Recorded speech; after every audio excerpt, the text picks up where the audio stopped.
Mari kita berdiri dan kita berdoa sebelum masuk dalam renungan firman Tuhan. Kita satu di dalam doa. Allah yang Maha Kuasa dalam Tuhan kami Yesus Kristus, kuasai kami dengan kuasa Roh Kudus-Mu, sehingga kami boleh mengerti dan memahami dan melaksanakan kebenaran firman Tuhan dalam hidup kami hari lepas hari lewat perkataan, perbuatan, dan pikiran kami. Berfirmanlah ya Tuhan, karena kami anak-anak-Mu siap untuk mendengar. Di dalam nama Tuhan Yesus kami sudah berdoa dan mengucap syukur. Amin. Silakan. Jemaat yang dikasihi oleh Tuhan Yesus Kristus, mari kita membuka Alkitab kita yang terambil dari Roma pasal yang ke-8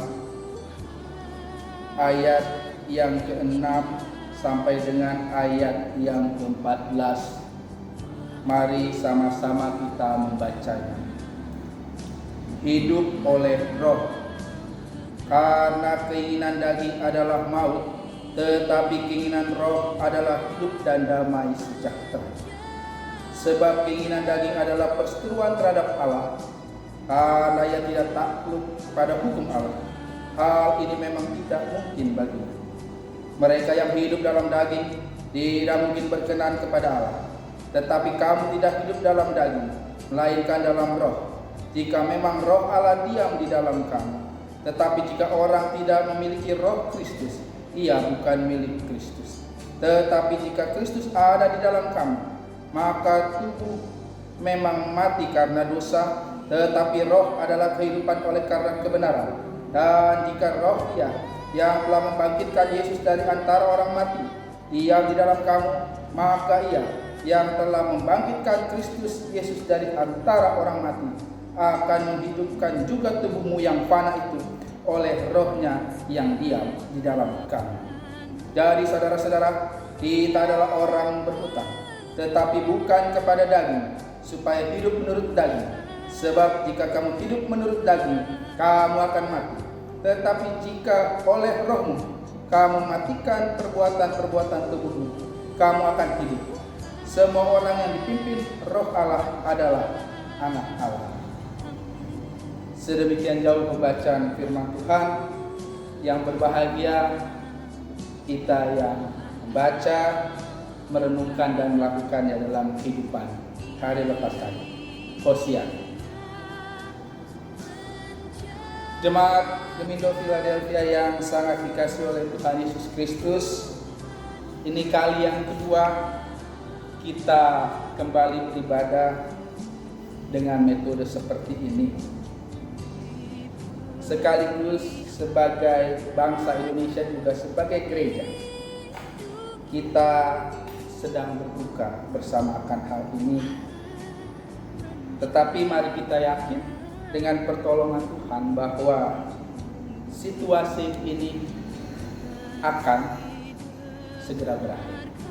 Tentunya dengan doa yang tidak putus-putusnya kita panjatkan dan upaya nyata dengan imbauan pemerintah pusat dan daerah juga PGI yang kita taati bersama. Saudara-saudara yang terkasih dalam Tuhan Yesus Kristus, tema perenungan pada pagi hari ini yang terambil dari Roma 8 ayat 6 ke 14. Temanya berbicara kebangkitan Yesus menghidupkan tubuh fana. Dan kita masuk pada hari ini, minggu kelima, juga memasuki persiapan perjamuan kudus pertama, di mana nanti akan kita laksanakan perjamuan kudus pada tanggal 10 April 2020. Saudara-saudara yang kekasih, tentunya lewat minggu prapaskah kelima ini kita diajak merenung, juga melakukan kontemplasi dalam keheningan yang benar-benar menyentuh butuh dengan rasa hati yang dalam akan minggu-minggu sengsara yang kita lewati bersama-sama.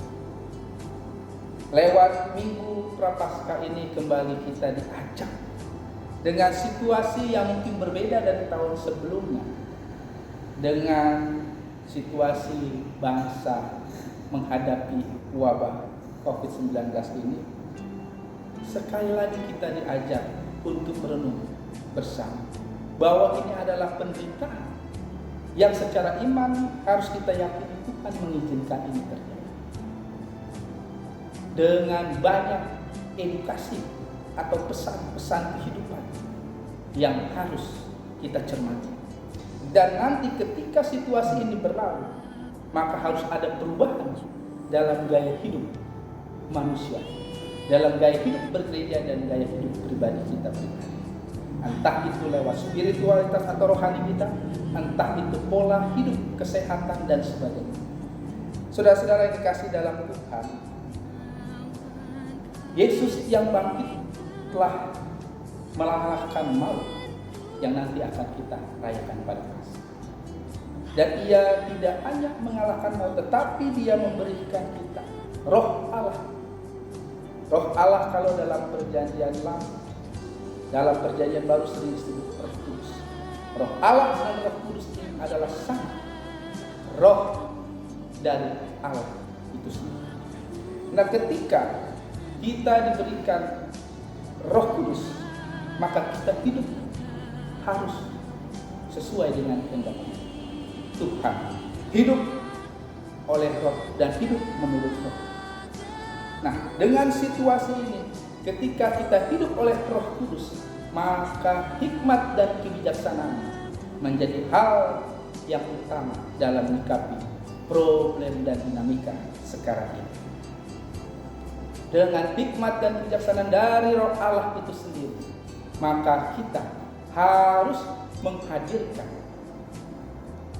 ketenangan, menghadirkan solidaritas, menghadirkan cinta terhadap sesama sebagai perenungan Minggu Sengsara. Dan marilah bersama bangsa dan negara, bersama gereja-gereja di Indonesia, dan bersama seluruh umat manusia di dunia, kita sama-sama merenung sejenak. Dan saat ini tepat bagi kita semua untuk solidar terhadap mereka yang berkesusahan, khususnya bangsa ini yang sedang berduka. Saudara-saudara, untuk itu ibadah yang kita laksanakan kali kedua dalam bentuk ini, saya menekankan tidak mengurangi esensi kita dalam ibadah. Karena beribadah harus menghadirkan berkat, beribadah harus menghadirkan damai sejahtera, ibadah harus memikirkan keselamatan orang lain, dan beribadah harus sungguh-sungguh dinyatakan bagi kehidupan bangsa. Untuk itu, sekali lagi saya mengajak kita semua, mari kita hidup dengan Roh Allah. Sehingga ketika kita hidup dengan Roh Allah, maka kehidupan kita yang berdampak yang pertama, satu, ibadah yang sesuai dengan situasi pada saat ini adalah ibadah solidaritas, akan menghargai hidup dan kehidupan kita. Yang kedua, ibadah harus menghargai sebuah kehidupan dan keselamatan bagi banyak orang. Yang ketiga, Tuhan tidak terbatas ruang dan waktu. Beribadahlah dengan sukacita walaupun di rumah kita masing-masing. Yang keempat, upaya nyata kita dalam mengikuti himbauan pemerintah pusat dan daerah dan PDI adalah wujud ibadah yang sejahtera. Yang terakhir, saudara-saudara yang terkasih dalam Tuhan Yesus Kristus, ibadah itu tidak tergantung hanya kepada ritual yang kita jalani, tidak bergantung kepada liturgi yang kita jalani, termasuk pada Minggu pagi yang ini.